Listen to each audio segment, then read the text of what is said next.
India से cheap labour का देश। पिताजी क्या करते हैं? ड्राइवरी करते हैं। कचरे का ट्रक चलाते हैं। नमक के फैक्ट्री में मजदूरी करते हैं। ये अनंत कुमार जी हैं, ब्रिलियंट टीचर है। ये पढ़ाएंगे आज से आप लोगों को। सबसे बड़ा और सबसे लंबा छलांग हम ही मारेंगे।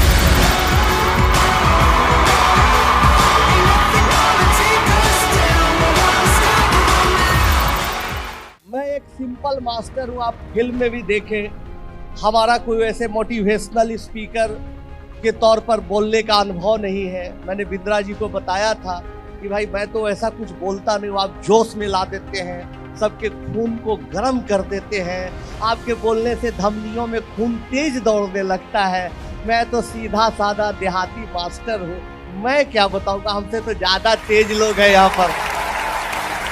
लेकिन बिंद्रा जी कहे बहुत अच्छी बात की, आप जो भी लाइफ में फील किया, जो भी आपको लगा कि सच है, वो आप 15-20 मिनट में हमारे साथियों से बातचीत करिए। तो दोस्तों, बहुत सारी कहानियां, 510 कहानियां हैं, उसमें से एक ही कहानी सुनाना चाहेंगे। सब कहानियां एक पर एक है। शशि नारायण की, भाई बेचारा छोटा सा सुसाइड कर लेता है, घर में गरीबी, कुछ नहीं, बहुत मुश्किल से जीता है, लेकिन शशि हिम्मत नहीं हारता। नहीं, गरीबी है तो लड़ेगा गरीबी से। समस्याएं तो जीवन में आती ही है, कुछ अच्छा करिएगा तो चैलेंजेस आएगा ही। आप बिना चैलेंज के कभी कुछ भी किसी को नहीं मिला है। आप सोचिएगा कि हाँ, बिंद्रा जी आपको समझा दिए कि 2 पॉपकॉर्न, एक छोटा एक बड़ा, आप भी दुकान पर सजा दीजिएगा और कहिएगा कि भाई खरीद लो और बड़ा आदमी बन जाएंगे। नहीं, आ जाएगा गुंडा। नया नया चैलेंज आएगा, जो सीख के जाइएगा उससे अलग चैलेंज आएगा। बड़ा सोच छोटा करने का मौका ही नहीं देगा। तो जीवन चुनौतियों से भरा हुआ है, इस बात का आप हमेशा ख्याल रखिएगा। आपका दुकान है बगल में, आप बड़ा छोटा पॉपकॉर्न सजाए हुए हैं, अच्छे से काम कर रहे हैं, मेहनत से काम कर रहे हैं, मकान मालिक को लगा कि भाई तो कमा रहा है, ए भाई कल आप दुकान खाली करिए। कुछ भी समस्या आ सकती है। जीवन में चुनौतियों के लिए हमेशा तैयार रहनी चाहिए। ये बात भी देखिए, हम अपनी एक्सपीरियंस को बोल रहे, कोई पॉइंट वाइज नहीं बोल रहे, कहानी के जरिए बता रहे, आप उसको समझते नोट करते जाइएगा। तो शशि चैलेंज किया कि ठीक है, 10th पास किया गवर्नमेंट स्कूल से, हमारे पास आया, रात दिन एक करके पढ़ाई किया। बाकी नहीं सर, आप अगर 5 घंटा पढ़ने के लिए कहिएगा तो मैं 10 घंटा पढ़ूंगा, अगर आप 10 घंटा करिएगा पढ़ने के लिए तो मैं सोऊंगा नहीं। हम मेहनत करेंगे सर, आप हमको सुपर 30 में रखिए, हम क्या आ जाए। पढ़ते पढ़ते पढ़ते, मेरे दूसरे बैच का लड़का था, पढ़ते पढ़ते मेहनत करते करते इसका IIT में हुआ, खड़गपुर में, मुश्किल से IIT खड़गपुर। क्यों? क्योंकि इसका रैंक उतना अच्छा नहीं था, इस परिवेश से आता था, उस परिस्थिति से आता था कि इसका बैकग्राउंड, पढ़ाई उतनी बड़ी नहीं, लेकिन ये हो गया भाई, IIT गया, वहाँ भी मेहनत नहीं छोड़ा। क्योंकि लाइफ में जब आप एक कदम आगे बढ़िए तो अगला उसके अगला सोचते रहिए। तो मेहनत करते रहा, इंग्लिश सीखा, प्रोजेक्ट लिखते रहा, करते करते फर्स्ट ईयर में ही इतना अच्छा मार्क्स लाया, IIT खड़गपुर का सारा रिकॉर्ड तोड़ दिया और कंप्यूटर साइंस। फिर मेहनत किया, मेहनत करते करते यूरोप में होने वाले सबसे बड़े यूरोपियन साइंस स्कॉलरशिप कंपटीशन में लाखों लोग पूरे दुनिया से उसमें अप्लाई करते, उसमें शशि अप्लाई किया। आप गूगल आराम से प्रोग्राम के बाद करके शशि नारायण सर्च करिएगा। जब रिजल्ट आया तो मुझे भी विश्वास नहीं था कि क्या मेरा चेला, मेरा स्टूडेंट इतना अच्छा कर देगा, पूरे वर्ल्ड में इसका रैंक 1 था। और आज यही शशि गूगल में लंदन में साइंटिस्ट है, आप देख रहे हैं, और एक ब्रिटिश लेडी से शादी भी कर।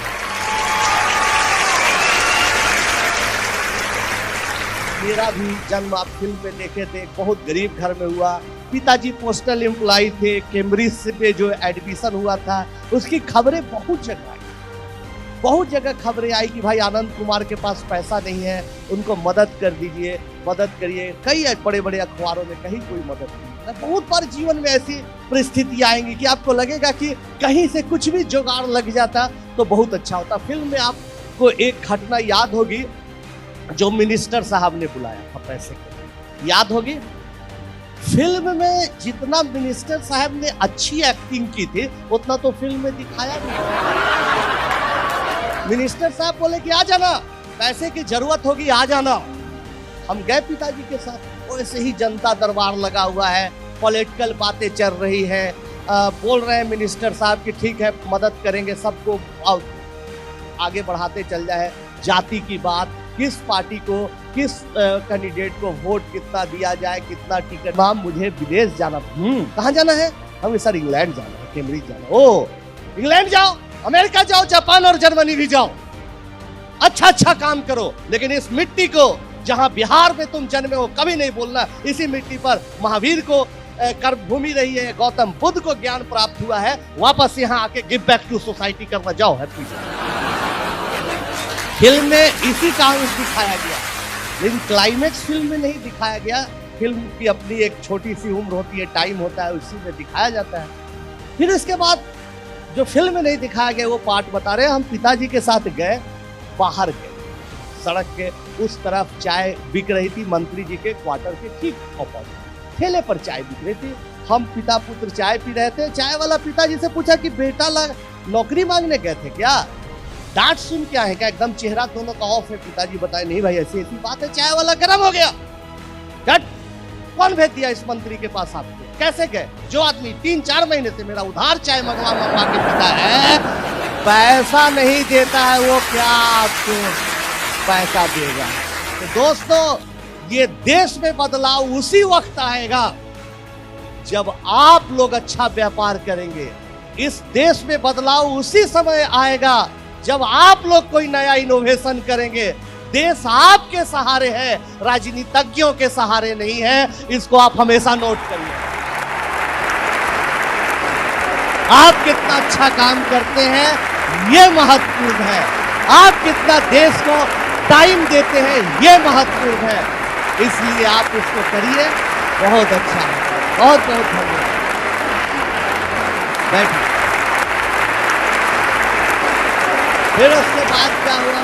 पिताजी इतने टेंशन में आ गए, इतने टेंशन में आ गए कि उनको लगने लगा कि भाई हम पैसा नहीं दे रहे हैं, बेटा का हवाई जहाज का किराया भी नहीं दे पा रहे हैं। बहुत दुखी रहते थे। हम लोग बार बार समझाते थे, दोस्त जैसे पिता थे कि अरे आप बेकार टेंशन में है, दिल्ली में पढ़ेंगे, पटना में पढ़ेंगे, कुछ अच्छा करेंगे, आप टेंशन नहीं लेंगे। लेकिन एकदम सडन हार्ट अटैक आ गया पिताजी का।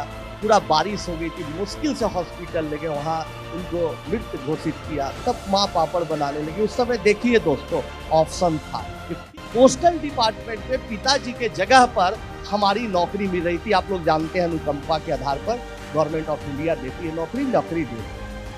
तो सब लोग कहा कि बेटा तुम पोस्ट ऑफिस में काम कर लो, कुछ लिखा पढ़ी कर का काम कर लो, चिट्ठी बांटने के नहीं कुछ लिखा पढ़ी का काम दे देंगे और टाइम निकाल के तुम पढ़ लो। लेकिन दोस्तों हम लोगों ने डिसीजन लिया, माँ ने कहा तो सब लोग डोनेशन के लिए बोलने लगे। हर आदमी बोला, हर लगभग स्टेट के सीएम बोले, आपके हमारे माननीय मुख्यमंत्री नीतीश जी कई बार डोनेशन के लिए बोला, मनमोहन सिंह जी बोले, मोदी जी बोले, अंबानी जी बोला, महेंद्रा जी बोला।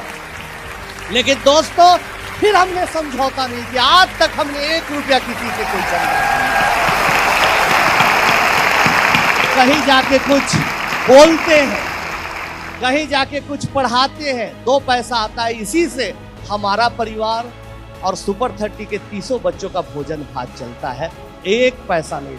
आप ईमानदारी के साथ, बर्गर पिज्जा वाला फंडा के साथ, मकान बेचने वाला फंडा के साथ प्रोजेक्ट बना के अपना काम करिएगा, निश्चित तौर पर चलेगा। लेकिन जिंदगी इतनी आसान नहीं है। जो सबसे हिंदी पट्टी क्षेत्र में है, आपके साउथ में कम है, महाराष्ट्र में कम है, लेकिन हिंदी पट्टी क्षेत्र में है कि जलने वालों की संख्या बहुत ज्यादा है। इस बात से वो ज्यादा दुखी है कि भाई आपका बिजनेस क्यों फल फूल रहा है, उनका क्या कष्ट है मतलब नहीं है। तो बहुत सारे कोचिंग माफिया लग गए पीछे हमारे, भाई पटना कोचिंग एसोसिएशन का मेंबर बन जाओ, चंदा दे दो, इधर तुम ज्यादा फीस लेके पढ़ाओ, ये सुपर 30 का साधु बनने का नाटक छोड़ो। क्या क्या चला फिल्म में, तो आपने एक अटैक देखा, फिर वैसे वैसे 4-5 अटैक हम पर हुए। और हमारा सबसे भयानक अटैक था कि हमारा नॉन टीचिंग स्टाफ मुन्ना जब मुझे बचाने गया, इसके पेट में यहाँ से यहाँ तक पूरा चाकू से फाड़ दिया गया और 5 5 दिन तक ये बेहोशी के हालत में था। सब लोग बोल रहे थे पटना मेडिकल कॉलेज में कि छोड़ दो पढ़ाना, छोड़ दो, क्या फायदा है इस काम करने से, छोड़ दो। उस समय तो एकदम निराशा हो गई, सब दोस्त परिवार रिलेटिव सब बोल रहा था। डॉक्टर ने अचानक बोले, मैं भी डर गया कि क्या करें नहीं करें, छोड़ ही दे क्या। डॉक्टर ने बोला कि भाई इसको ऑपरेट करना पड़ेगा, बचाना मुश्किल है, हमको कम से कम 5-6 बोतल खून चाहिए। हम बोले खून? मेरे 300 बच्चों हॉस्पिटल में खड़ा था। बोला सर पहले मेरा ब्लड ग्रुप टेस्ट करिए, पहले मेरा ब्लड ग्रुप। तब लगा चाहे कितनी भी कठिनाई हो, कितना भी हमला हो, लेकिन मुझे इन बच्चों के लिए ही काम करना है। तो समस्या आपके पास